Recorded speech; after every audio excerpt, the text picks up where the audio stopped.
J'aimais ta parole, Seigneur. Elle est la vérité sur mon sentier. Pareil, je vais me laisser guider et faire ta volonté sans murmurer, en espérant dans ta bonté. Samedi 20 août. Nous le verrons comme il est. 1 Jean 3, verset 2. Nous serons ravis dans les nuées, à la rencontre du Seigneur, et ainsi nous serons toujours avec le Seigneur. 1 Thessaloniciens 4, verset 17. Un prophète obéissant. 2.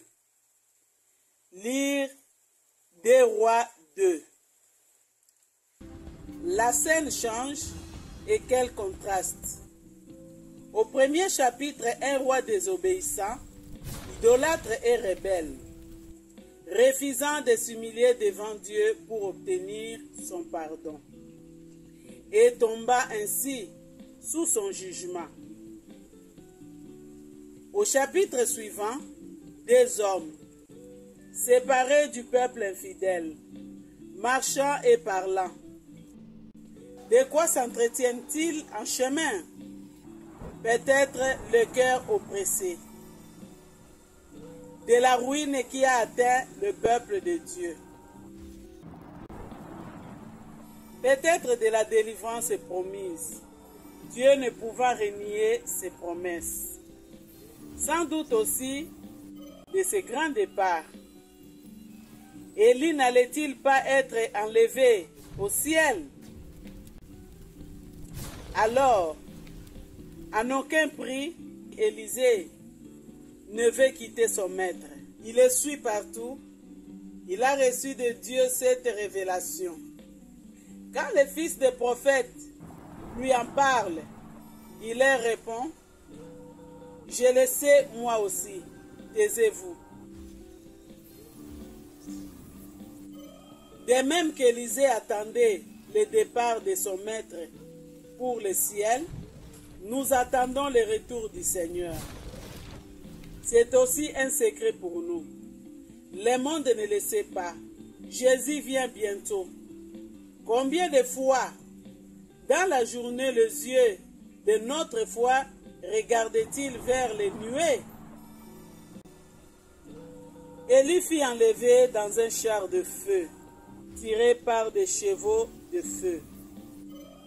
Si grand que fut le prophète, il avait besoin du feu purificateur pour entrer dans la gloire. Mais Jésus, lui, lors de son assomption, n'a pas besoin d'un char de feu. Sa vie sainte et son sacrifice parfait lui donnaient libre entrée dans la gloire qu'il avait quittée pour nous.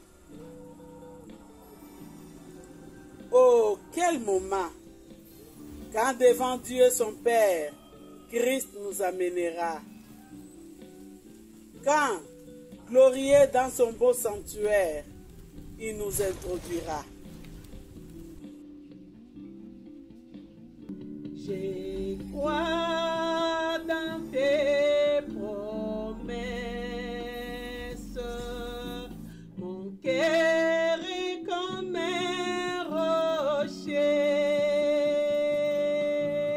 fondé sur tout ce que dit mon Dieu. J'aime ta parole, Seigneur. Elle est